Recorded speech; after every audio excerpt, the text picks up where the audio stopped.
Summer டைமில் கூட காலையில் எந்திரிச்ச உடனே 10 தும்மல் போடுறீங்களா?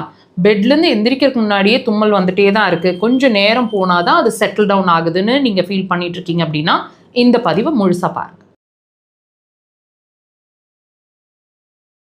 இந்த மாதிரி உங்களுக்கு அடுக்கு தும்மல் வருது, சளியெல்லாம் பிடிக்கல, ஆனால் அந்த ஸ்னீசிங், அதாவது காலை எழுந்த உடனே சீசன்ஸ் இல்லாமல் வின்டர்லேயும் வருது, சம்மர்லேயும் வருது, கண்டினியூஸாக அந்த ஸ்னீசிங் அப்படிங்கிற ஒரு விஷயம் இருந்துகிட்டே இருக்குது அப்படின்னா இது என்ன உணர்த்துது? பாடியில் என்ன பிரச்சனையாக இருக்கக்கூடும்? நிறைய ட்ரீட்மெண்ட்ஸ் எடுத்து எந்த சேஞ்சஸும் நாங்கள் உணரலை, இதுக்கு என்ன தான் காரணமாக இருக்கும் அப்படின்னு தெரிஞ்சுக்க விரும்புகிறீங்கன்னா இந்த பதிவை முழுசாக பாருங்கள். கண்டிப்பாக ஒரு கிளாரிட்டி கிடைக்கும், இதுக்கான தீர்வு என்னன்றதும் தெரிஞ்சுக்க முடியும். இப்போ இந்த ப்ராப்ளம் நீங்கள் சில வருஷங்களாக ஃபேஸ் பண்ணிகிட்ருக்கீங்க அல்லது சில மாதங்களாக ஃபேஸ் பண்ணிகிட்ருக்கீங்க இல்லையா? நல்லா கவனித்து பாருங்கள். இந்த ப்ராப்ளம் எப்போ அரைஸ் ஆச்சோ அப்போலிருந்து உங்களுக்கு மோஷனில் சிரமம் இருந்துகிட்ருக்கணும். என்ன இருக்கணும்? இல்லைங்க, நாங்கள் ஒரு நாளைக்கு 4-5 தடவை மோஷன் போயிடுறோம், 2-3 தடவைக்கு மேலே மோஷன் போயிடுறோம், இது நார்மலில் தானே நினச்சிட்ருக்கீங்க. கண்டிப்பாக இதுதாங்க ப்ராப்ளம்.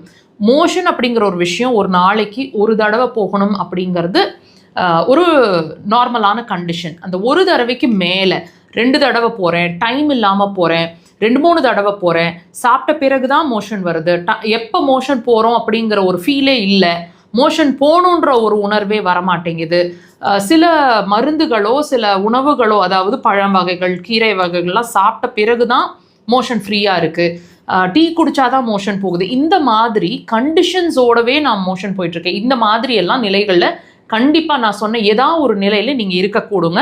இதுதான் உங்களோட இந்த ஸ்னீசிங்க்கு காரணம். நீங்கள் யோசிக்கலாம், நான் ஸ்னீசிங், அதாவது நான் லங்ஸ் பற்றி, அதாவது நுரையீரலை பற்றி நான் சொல்லிகிட்ருக்கேன், இவங்க என்ன லார்ஜ் இன்டெஸ்டைன் மலக்குடலை பற்றி சொல்லிகிட்டு இருக்காங்க. கண்டிப்பாக ஒன்றோட ஒன்று சம்மந்தம் இருக்குங்க. அக்குபஞ்சரில் 5 எலிமெண்ட்ஸ் தியரின்னு ஒன்று இருக்குது. அதில் காற்று அப்படிங்கிற ஒரு விஷயம் ஒரு எலிமெண்ட்டாக வருது. இந்த காற்று சார்ந்த உறுப்பு அப்படின்னு சொல்லப்படுறது 2 உறுப்பை சொல்கிறாங்க. ஒன்று பெருங்குடல் அல்லது மலக்குடல் லார்ஜ் இன்டெஸ்டைன், இன்னொன்று லங்ஸ் அல்லது நம்மளோட நுரையீரல்னு சொல்கிறாங்க. இந்த 2மே காற்று சார்ந்த உறுப்பு. லங்ஸ் காற்று சார்ந்த உறுப்பு, எப்படி மலக்குடல் காற்று சார்ந்த உறுப்பாக இருக்கக்கூடும்?